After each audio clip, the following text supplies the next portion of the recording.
George Kirkpatrick, inspiration for the nation, celebrating people that we feel good about. Well, we got a special guest in the building. Melanie Littlejohn is the president and the CEO of the Central New York Community Foundation. We got a lot of questions for her. Joining me for this segment is our money maven, Vicki Brackens, president of Brackens Financial Solutions Network, LLC, and a registered representative at LPL Financial, member SIPC. Vicki, you know, I've been on assignment for a minute. I haven't seen you in a minute. It's been a while. You've been all over the world. You've been to Ghana and down to Florida and all sorts of places this summer, George. So it is good to see you for the first time in probably several weeks. Several weeks, although through the magic of radio, we've probably been around anyway. Right. But so, well, first of all, Melanie, it's so good to see you. By the way, Melanie, you had a milestone birthday recently. I did. I'm feeling fabulous. Fabulous. I am enjoying being a part of the new club. Okay. You in the club now, baby. You in the club. Right. Yes. How you feel being in the club? In the club. I should have had 50 Cent ready. I know. I love it. I love everything about what comes with this new decade. Right. It's just cool. And you know, at first it was unnerving, but now that I'm here, I'm like, hey. I know your family, your family had some special things to do with you during last week. And so you've been featured properly. So let's talk about this. So Melanie is not a stranger to the community, right? I first met Melanie years ago. I'm gonna name the Urban League. Decades. Urban League of Onondaga County. Let me tell you, when the Urban League was on South Salina Street, okay? Wow. Yeah. Well, when we had an Urban League, Leon Modesti. Let's start there, okay? Yes. And Melanie was the deputy director at the time. Yeah. And I remember the day when she announced that she was leaving to go to, at the time, Niagara Mohawk. Yep. And then you spent, well, your entire career after that, rising through the ranks, finally as vice president. And through all of that, you've had a lot of work in the community, chairman of the Chamber of Commerce. You've done it all. I mean, among other things. I'm cherry picking. Vicki can weigh in too. Well, okay, we've got, chairman of the Chamber of Commerce. We've got board chair for Center State CEO, board chair for the Central New York Community Foundation.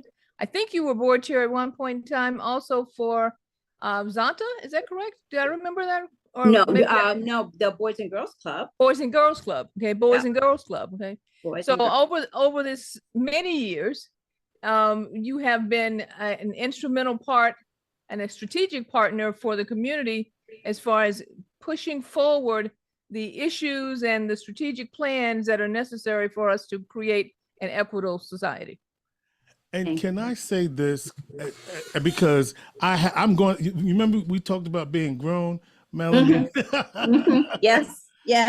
And you have done it by being who Melanie is, never, ever compromising who Melanie is in all those different spaces. I want to know how you did that. Let's start there. That's a good place to start, George. You know, I think, and you know what, I gotta say the same is true for current company on the screen, right? Because you know that you know who your soul is, right? And so, you know, when you are motivated by soul and passion, it comes out of your pores. Right? And no matter what you do or where you are, what you represent oozes out of you, right? And we have all been brought up in understanding service and giving back, right? So whether you're giving back in a corporate setting, whether you're giving back standing on the corner talking to a bunch of young people, whether you're giving back in church, whether you're giving back to a nonprofit executive, or you're giving back to somebody who just needs to find their way. It's just about who we are. And I think it's also about knowing how you speak in a way in which people can hear and understand you and understand your heart. And I think that's how we've kept intact who we are, by never straying from your center, right? The way I talk about my center is different in a corporate boardroom than it is when I'm talking to teenagers, but the net effect is the same. You're going to get the message, you're going to get the truth, you're going to get the honesty, you're going to get sometimes the tough love, and sometimes you're going to get, please don't make me take my earrings off. So, talk to me, girl. right. But you know, when we get to the don't let me take my earrings off moment, the way in which you deliver that message might be slightly different. I see you. Yes, absolutely, absolutely. Right. So it's interesting that you went there as far as take my earrings off moment, because I had been amazed over the years, Melanie, and watching you navigate both sides of the line, but always making sure that the community's interests were never overshadowed by the corporate needs of the time. Okay. Right. And so doing that for as many years as that you have, I'm sure you wrote a book someplace. I need to finish my book. Right. Okay. And okay, I'm poking a little bit. I'm sure you wrote a book someplace, because the guide to that type of skill is one that is needed across the board. Because what happens is, and I was reading an article very recently about the neurological impact, particularly for Black women, on having to navigate dual spaces at all times, sometimes triple spaces, yet still remain centered. So please, okay, I'm going to ask the question soon, but please don't forget to write the book.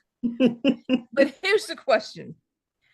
A tremendous career between the Urban League and National Grid, then National Mohawk, and then National Grid. And I get a call that surprised me to no end. Okay. Mm-hmm. You were going to accept the role as the new president of the Central New York Community Foundation. Not surprised me in the fact of you having the capability. There is no doubt that you have. It's kind of like when they were talking about Vice President Harris the other night, the most qualified. There is no doubt about the qualification to do this. But it is such a flip of a coin, or at least it appears to be a flip of a coin, that to make this change. So tell us really what drove you, or what motivated you to say yes. So it's interesting. So a couple of things. One, I think life happens, right? So, we had pivotal moments personally, whether it's, dealing with family illness, to becoming a grandmother, to my work that I was doing and really leaning into on this transformational moment. And also feeling a sense of accomplishment at National Grid. I did what I came to do. Right? So, hey, we left good people doing good work who understood their assignment. Even in corporate America, everybody got an assignment, right? They understood their assignment. So I'm like, okay, your work here, Littlejohn, is done. And then life happens. Then there's illness. Then there's just unbelievable life happening, being a grandmother. And then there's all of this critically important work that we need to do right here, right now, to maximize this time. And I said, you know what? I will also tell you this, because I think the two of you will appreciate this so much. I got a call initially from someone in the community when they first heard about the change at the foundation, and I had lunch, and a person said, I think you really need to do this, right? And I said, oh, that's good, thank you, appreciate it, but life was still churning, but I'm like, thank you, I appreciate it, respect. And I kept saying to myself after, nothing to do with this role, hey, my prayer and focus was always direction, and use me as the tool and an instrument to do good, and to keep doing good. So after about the 20th call, 20 calls. I got 20. I stopped counting at 20. So people were actually saying 20 people called you. Okay. Different people called me saying this position is open. You need to do this. You need to do this. And then I'm like, okay, all right. I get it. Let me just throw my hat in the ring. And I didn't throw it in the ring with the expectation that I would get it, because I'm also of the belief is if it's your door, it will open. Mm-hmm. Right? And I take nothing for granted. So I put my hat in the ring, and it was a long time. It was so thorough, so involved, so extensive. But I am so thankful. I'm so thankful that at the end of the day, there was confidence and support behind my selection. And, for me, that's what matters in this moment, that I get a chance to continue to live the purpose, right? Or continue the assignment, but do it in this way 100% of the time. I'm not worried about storms like I used to, or emergencies. I'm always sending good vibes to my people at National Grid, but I'm not worried about them in the same way. So now my attention is 100% on this transformational moment. Okay. All right. So the, George, I don't know if you know this. I served on the Community Foundation Board some time ago. The same time. Yeah, exactly. I would say sometime. I don't put the number on it. Listen, Vicki, we know you out here in these streets. Don't. Okay. But if you recall, Melanie, when we were there in the beginning, the Community Foundation was more about parks and stuff versus programming, versus moving the needle on systems. Although we did make one very strategic move that year, the last year I was there, and that had to do with the literacy program. Funding literacy and the Imagination Library. To make sure that children had books and access to reading books and so forth. But there's been a shift from the 1927 model, when the Community Foundation opened up, to the 1990-ish model, to where you are now. Can you walk us through that? Boy, when you think about the start of the Community Foundation and where it began, it's really, really important, right? That it began because of banks really getting out of the businesses of wills and community trust. And so they created this model that allowed their customers to have ways in which to support and do community good, right?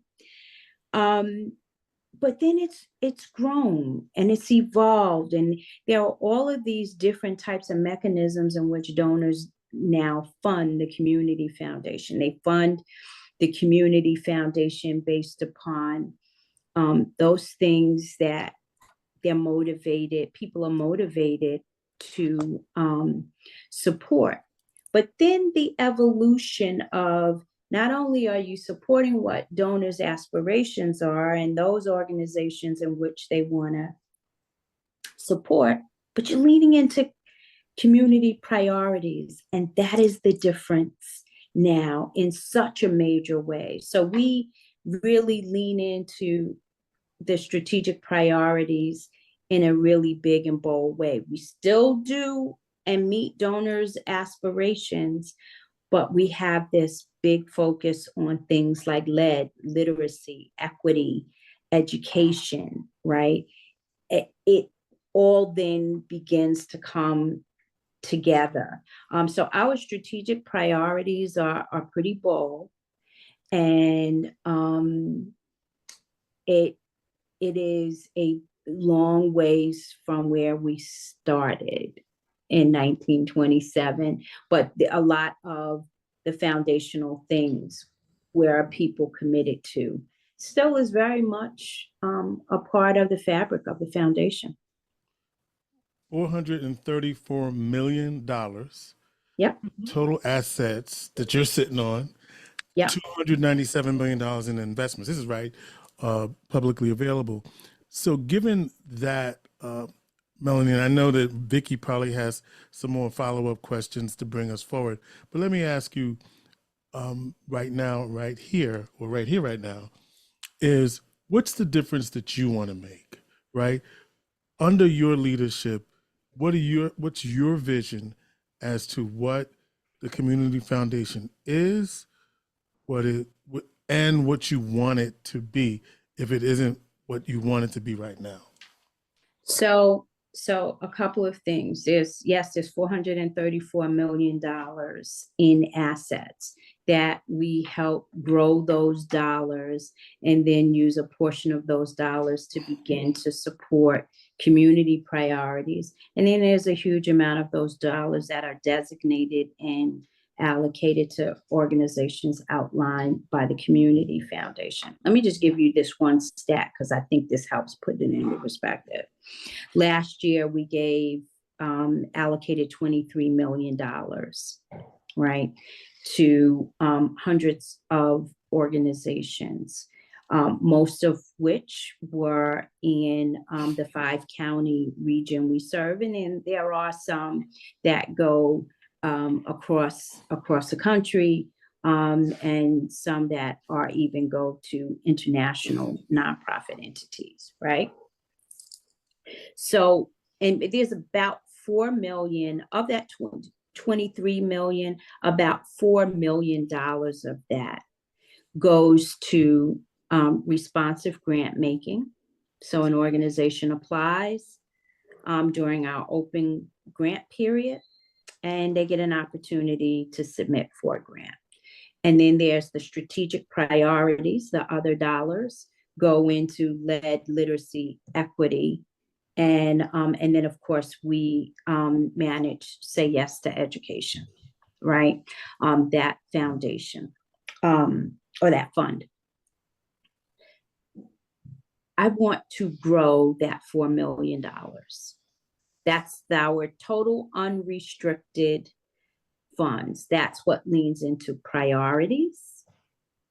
That's what helps us support nonprofits in a bigger and bolder way, right? Even though $23 million, a huge portion of that is allocated to nonprofits, but I want to lean into, the team wants to lean into how we make a bigger impact on our priorities. Like at last week's announcement, we announced another $1 million to the Black Equity and Excellence Fund, right? Well, that fund, I'm just looking today, those announcements are starting to come out. We had 65 applications, 65 in this grant round. We made 19 grants. 19, right? So we spent $250,000 and $240,000 in this round. people, of course, I'm hearing from a lot of people saying, why wasn't my grant approved? And sometimes it has nothing to do with the quality of the grant. It's just that I don't have enough money. Right? I don't have. So sometimes you have to make little tiny decisions and nuances because you have a smaller pool of dollars. So here's what I want to begin to do. One, I want to be able to reverse that. But the way that I reverse that is by expanding my donor pool. Right? And I want to begin to talk to folks about being an everyday donor, because one of the biggest misconceptions is that you need to be a millionaire. Thank you. In order, one, to participate in philanthropy. No. That you need to have a gazillion dollars to start a donor advised fund, which is the easiest fund to start. That's not true. You do need $10,000 to start a donor advised fund. But then we have our community fund. So you got $5, put it into the community fund, right? That's the unrestricted pool. That's how we do more work with lead. That's how we put more money in the Black Equity and Excellence Fund so that we can give out more grants. I want to begin to create this connection that everybody counts here. No matter what size of donor you are, you matter. And I want people to feel that they have the opportunity to change the direction of the region by becoming a donor, right? Be a part of the process to change the process. So that's a big thing for me. I'm so glad you went through this, but I want to make sure one thing is clear, Melanie, because when I was first a member of the Community Foundation, it took me a little while to get my hands around this. It's $400 million. Yes. 27 million. What 23. 23 million, excuse me. 23 million was used for grant making. Mm-hmm. Right? Okay. What was that? How did that number derive? So that $434 million, we invested. Okay. We invest that money, and think about an average rate of return is about 7%, right? Over a period, it's about 7%, right? So we're earning a sizable amount of return on that investment. Right. And then we have a policy that says this is the amount of spend on each fund that can happen on an annual basis. So think about maybe 4%. Okay. Right.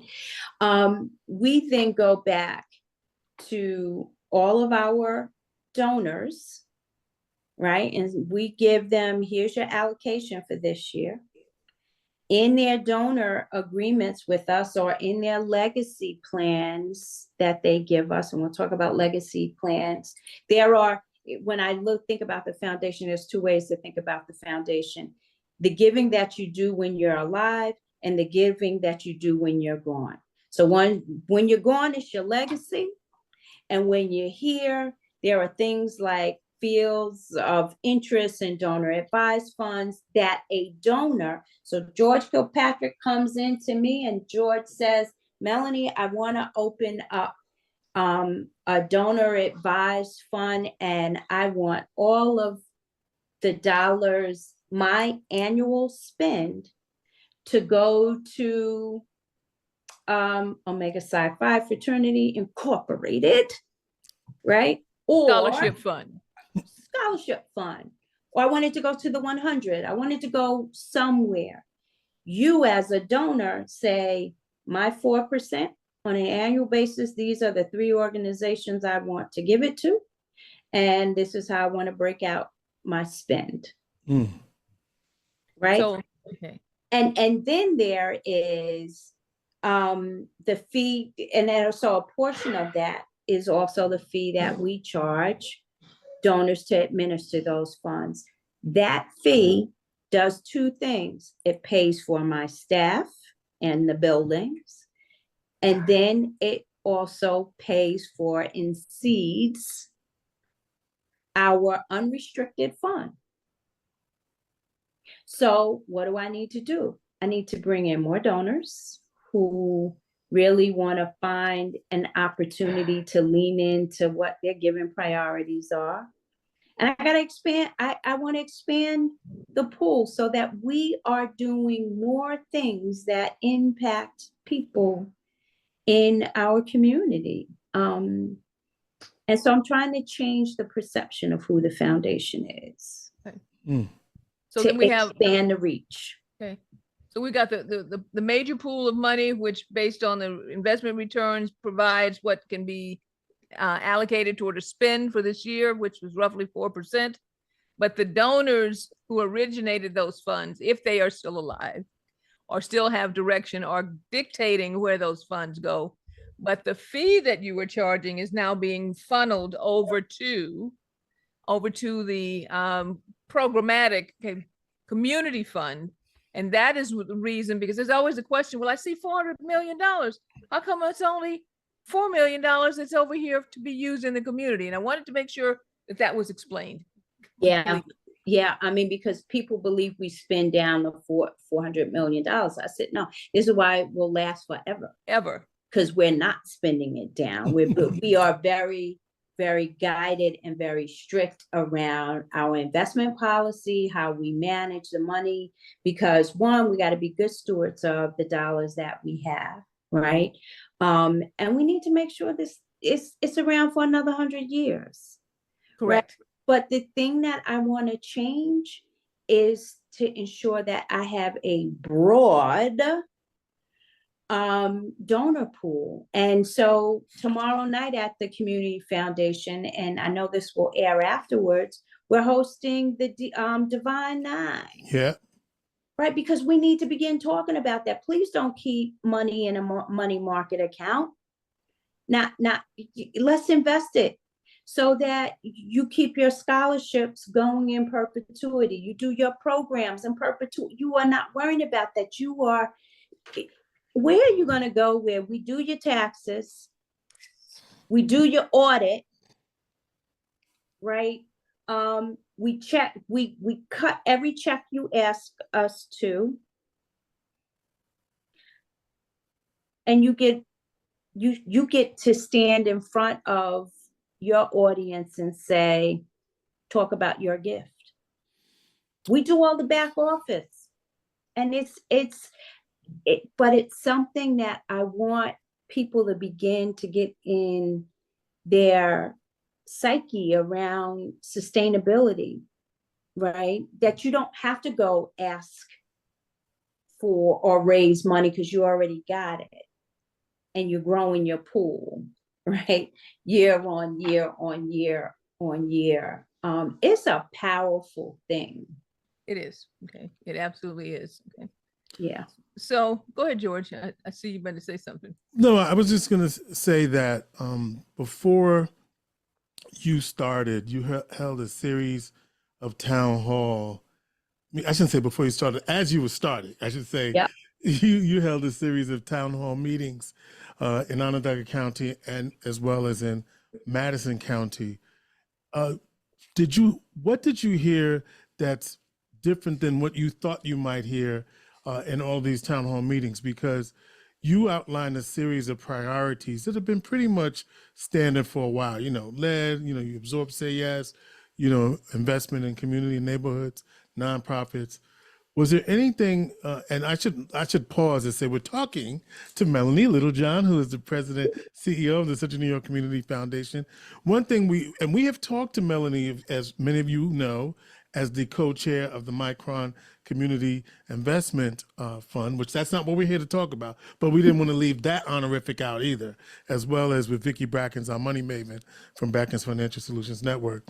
So were there things that you heard that were different than what the Community Foundation has traditionally been focused on in all of the town hall meetings that you had all over the community to make sure that as broad a constituency was heard as possible.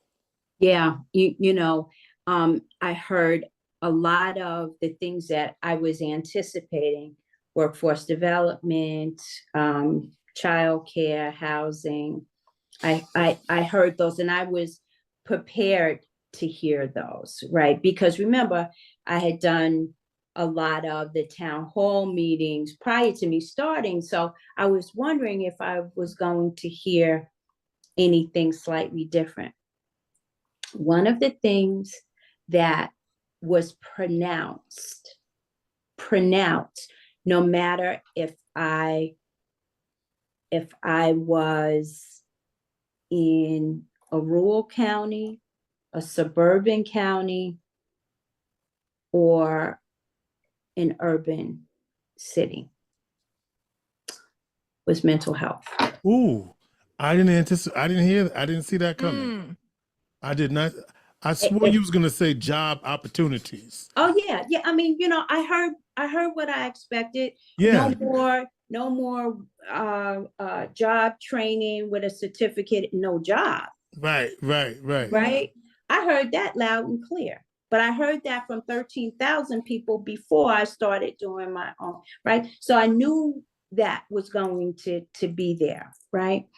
But the mental health piece was huge. And I also heard, it was interesting, that people started to lean in and said, stop separating as well mental health and addiction, because you demonize one and you try to figure out how you support the other.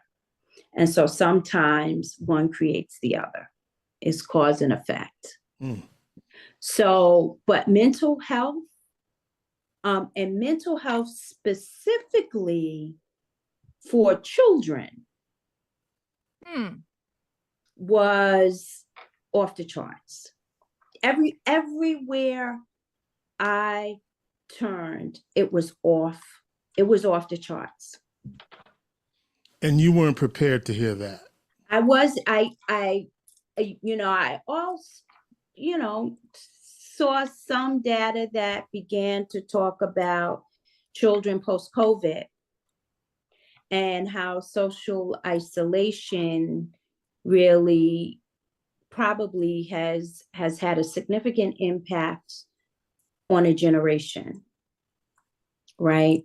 But now that we've climbed out of the COVID hole, we're seeing how significant the mental health, the damage that was done during those 2 intense years of COVID. And what are we about to do? I heard about suicidal ideation being the highest suicidal ideation amongst Black boys is the highest, followed by Black girls and Latino girls. And that actual suicide, completing it, right? Some of the highest rates are young white girls, right? It was just astonishing what I heard. And then I began to hear that parents also, their mental health stuff was starting to show in bigger ways. One, because they couldn't help their kids. And secondly, when they couldn't help their kids and couldn't help themselves, they began to self-medicate. So I tell you, that's one of the biggest things that, just in terms of the intensity at which I heard it. And what would happen often, people would get up during each of the sessions and maybe say a couple of things. But the biggest issues happened after the meeting was over. For people who were embarrassed to say, I just spent the last 3 days in upstate. with my kid because they had suicidal ideation, or someone saying, a nurse in one of the hospitals saying, parents sometimes just drop their kids at the emergency room and leave. And leave. And I bet, Melanie, that this concern was across demographics, across all parts of our community, right? You could be from around the way, you could be from uptown, and this is still an issue that I'm guessing was coming up loud and clear. Yeah, but then if you add, some of the other components, in particular, what poverty creates. Yep. Mm-hmm. Access to treatment, medication. I think what we're seeing, period, on all 5 counties is not enough providers, right? We also need to help support frontline people, in particular, who are with kids, teachers, administrators. God love Tony Davis, right? Tony Superintendent Syracuse.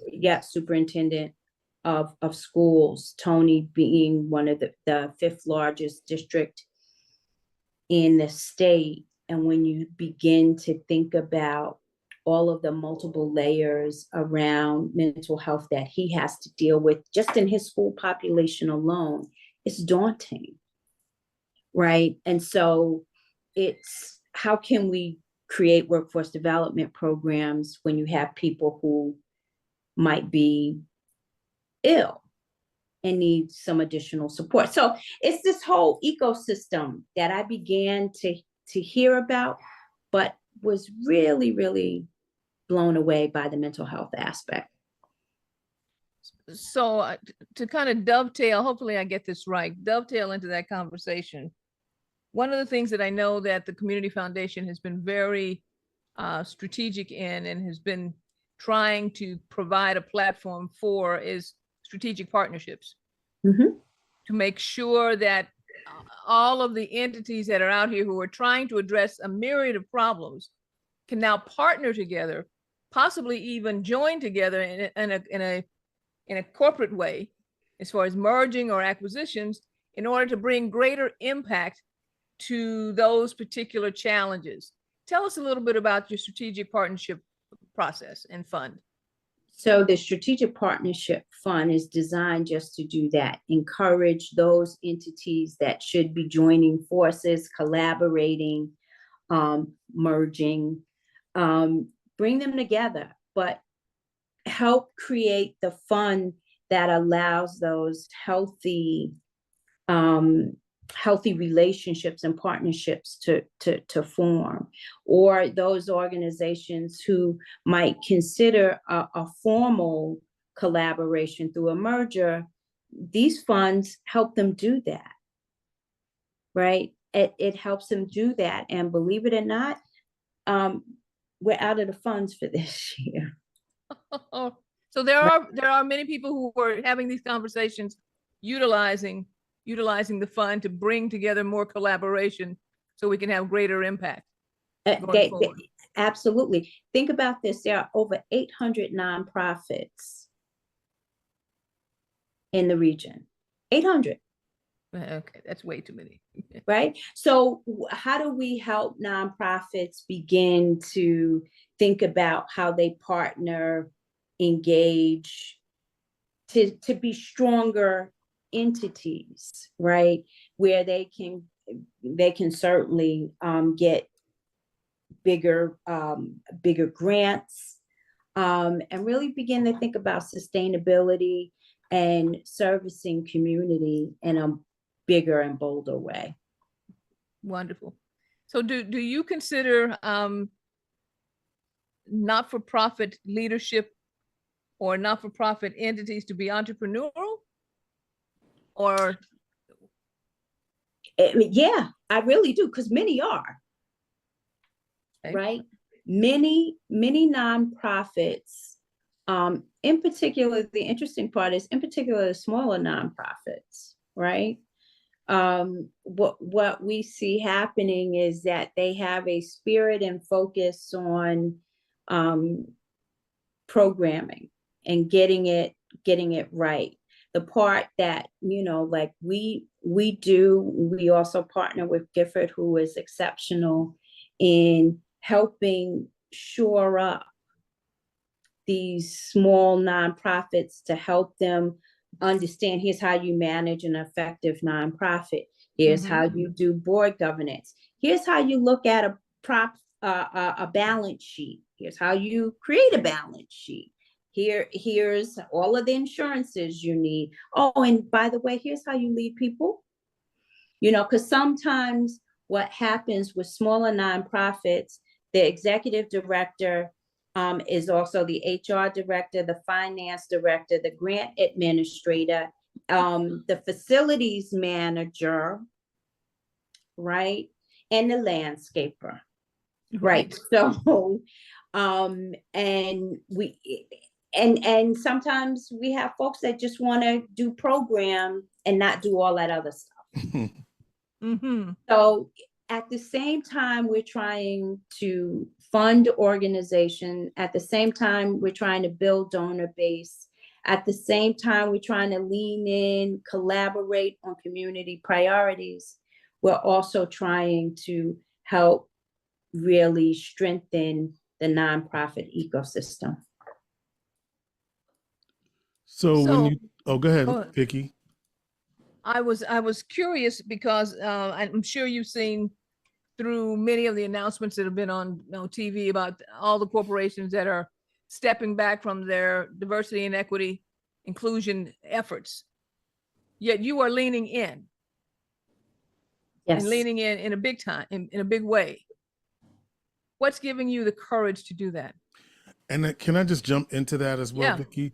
Especially having the continuing and the maintenance of the Black Equity and Equitance Fund, Equity and Excellence Fund, specifically, right, to Black owned and operated businesses.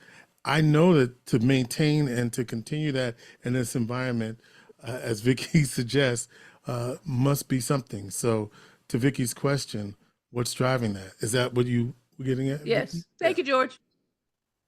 And I think what's driving it for me is what happens if we didn't do it, right? The fear of not doing it, the fear of the gap that it would create by not doing it.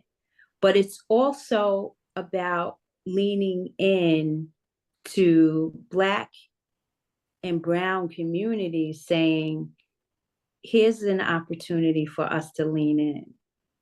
Here's the opportunity for us to grow this fund in a way that has longevity. Here's the opportunity for, if you want to make a stance in creating change, then we need your help in doing it. Because when I just go through all of the data, right, and the Community Foundation, we are loaded with data, but here's just a couple of stats. 52% of Black children living in poverty versus 11% of white children. In this community. Yeah. All right. In Onondaga County, Black per capita income is 51%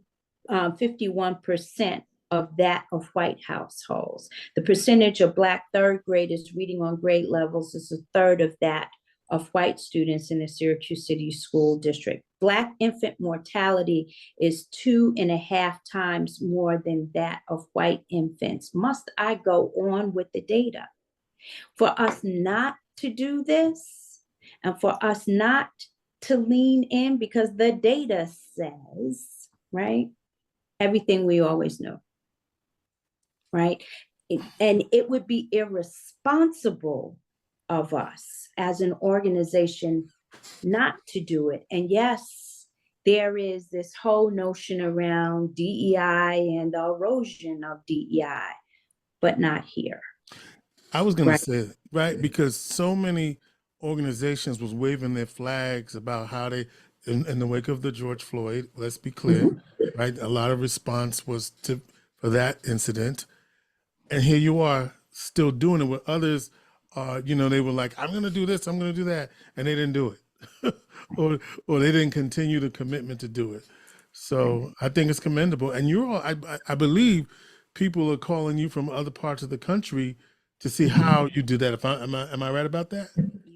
You are correct, right? And I got to tell you, it's hard. It's hard work. I have people tell me our organization is too woke. Okay. Right? I was going to go there. So, all right. Thank you, Melanie. No. But that's. She already told you she what? would get the earrings ready, Vicki. Right. No, but what it does is to say, let's provide education on what the data says. Let's also tell you the vast array of how we fund a plethora of organizations. Right. Mm-hmm. Right. This is one blip in the whole thing. Right.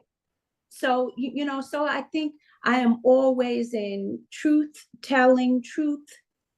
slaying mode, right? I need to constantly tell the story. But the biggest thing for me now, I want this Black Equity and Excellence Fund funded and supported to create an endowed level that will last in perpetuity. So what's the number? I need the number.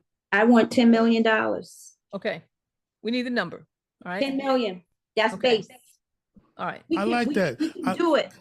And I like that Vicki said, what's the number? Because let's not talk what's the number? Now we know what we're working at. Right? No, okay. So where are we now and where do we need to be? We need to grow this fund by $8 million. Okay. All right. Okay. So we need $8 million. Okay. Do we have a timeline? I would my timeline was yesterday because the needs and the numbers are growing. Mm-hmm. But what I would like to see is that $8 million by the time we get to our 100th anniversary, which is in 3 years. In 3 years. 3 years? Okay. Mm-hmm. Okay. All right then. So as I say all the time, George, it's just a matter of math, folks. It's just math. It's 8 million over 3 years. Divide 3 into 8. That tells you how much per year. And we have the resources. I'm going to do the plug here. We have the resources within the community, across the board, in all spectrums, in all demographics, in all races, in all genders. We have the resources to make this happen and make it happen actually pretty easily. Because I've seen $8 million raised in a board meeting. Believe me. Yeah. Okay. Okay. So I know that it can be done. And the advisors that are out there, the financial advisors who are working in this particular community, your clients' strategic estate plans or what conversations you need to start having with them in order to drive this effort and create the legacy that they always wanted. One of the things that we always want is, I want to leave this earth knowing that I did something that's going to be remembered. Here it is. Yeah. Here's the tool. And as Melanie said earlier, you don't even have to administer it. You just have to show up and move the resources into the place and everything else. I am a fund holder. I'll say it loud and clear. You are. Have been for a long time. One of the first. Okay. Yes, you are. Okay. So I know that it works. And I know the impact that it can have. And it's really a matter of math. That's all it is, George. All right, George, I'm gonna let you have the last question. I'm on my soapbox now because you see I'm getting revved up. Well, I have two. I have two last questions plus, all right. and Melanie can get a thing. And I told Melanie this wouldn't be as long as it is, but you know how it is when me and Vicki get together. Lastly, Melanie, two things. One, just circling back to, you heard about mental health. So what's the then solution? How does the community foundation see itself dealing with what has clearly surprised, or not surprised, maybe is not the word, but a concern that has been certainly amplified what is the solution to that? So a couple of things. Be a convener. Convene those like organizations. Like when they come to us, we say, have you talked to blah, blah, blah? Let's bring them together to begin to have conversations of ways in which they can partner or drive. You know, like this last round of the BE&E fund, and I'm not going to give some of those names, but there are a couple of Black-led organizations that are doing some of this work very creatively. You know, some people use different methodologies to get at getting people to talk and process their trauma. So we've supported a few of those in this round, and it's being consciously convening people and entities, and then trying to leverage our unrestricted dollars, which we need more of, leverage those to lean in to support more of this work. Well, now I go back to what Vicki said. What's that number?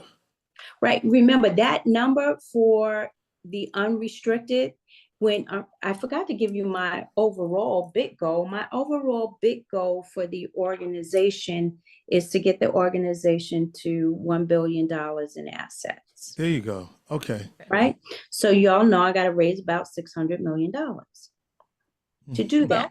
We're going to do some, the investment returns are going to help. Right. The investment returns will help significantly. Okay. Right. But the more that I have there, the more that unrestricted pool grows, which will allow us to help partner with other nonprofits, including organizations like United Way and all of the other big organizations to help support their work. But to help deliver on this, we need more unrestricted funds. Amen. Yes. All right. Lastly, it's not lost on me that 2 African-American women in this community are leading 2 of the largest philanthropic organizations in this community. What is the significance for you of being one of those Black women, African-American women, doing that in this community? The power of the moment is not lost on me. And working alongside, and I will call her out because she is a giant. She's a leader. She bleeds this community. Sheena Solomon. Gifford Foundation, doing the work. Her level of community engagement is phenomenal, right? But for us, and Sheena and I do a lot of things together, right? Because when you have been that little girl that you're trying to support, when you gave birth to the little boys you're trying to help grow into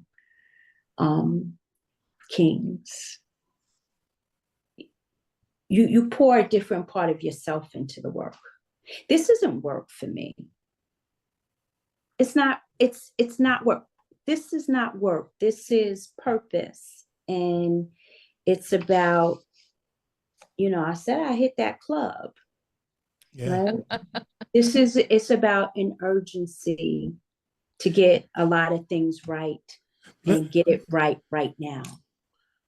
You said the power of the moment is not lost on you. Let me add this to what you are saying around this moment. I was at a reception recently where you made it very clear that this is about the legacy, and you brought out your grandson and your husband and, your extended, soon to be extended family, right? Right. That's what you said this was about for you. It is. And George, I'm doing it for your babies, right? And Vicki, your babies, right? I want your niece and nephew to come back. Lord, yes.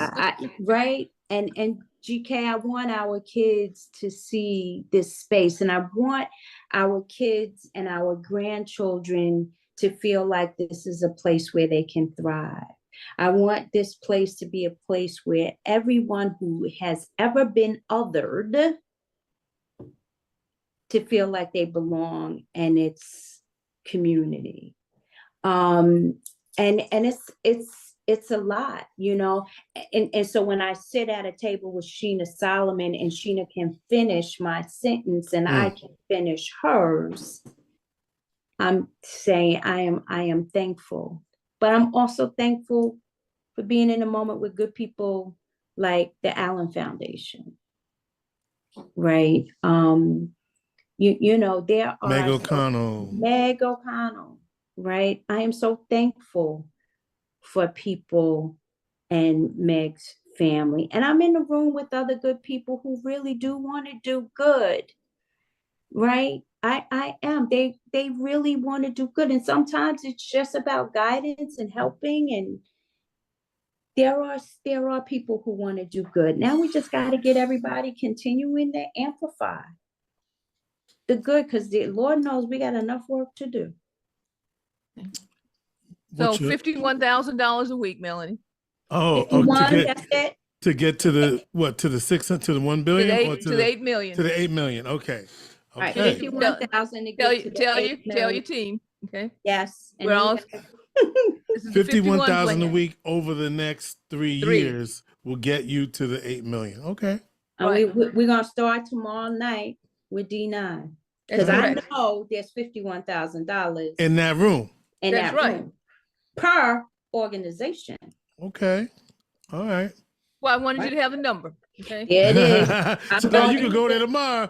You know, by the time that people see this, we'll already have. Because that's exactly. But you know, the challenge, as always, and that's why I was pointing out to my colleagues, lump sums will chop that down quickly.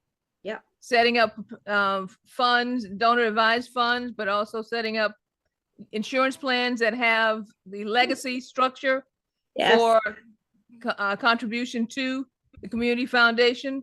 And you can set up the estate plan to take care of both the family and the community foundation. How about that? Okay, so we need to do this. We need to have more conversation. Payment plan. Payment plan. Yeah, I love it. Y'all, look, we will put something on Layaway. Thank you. Right? Easy pay. Lay away your legacy right now. Lay away your legacy. I'm gonna use that one. You know that's gonna be Vicki talk next one of these next. Lay away your legacy. Lay away your legacy. So we talk about this. Melanie, we know that the community foundation, as you say, is broad. It's it's the entire community, right? And our audience is mostly interested in what's going to happen for us. But we are very clear that Melanie Littlejohn is the president and CEO of the Central New York Community Foundation, serving 5 counties and countless organizations. Y'all heard the numbers: $250,000 to the Black Equity and Excellence Fund out of the 4 million that they have. So don't trip. She's talking about everybody, but this show talks about us. Okay, that's want to make it clear. It is. Hey, there you go. There it is. There it is.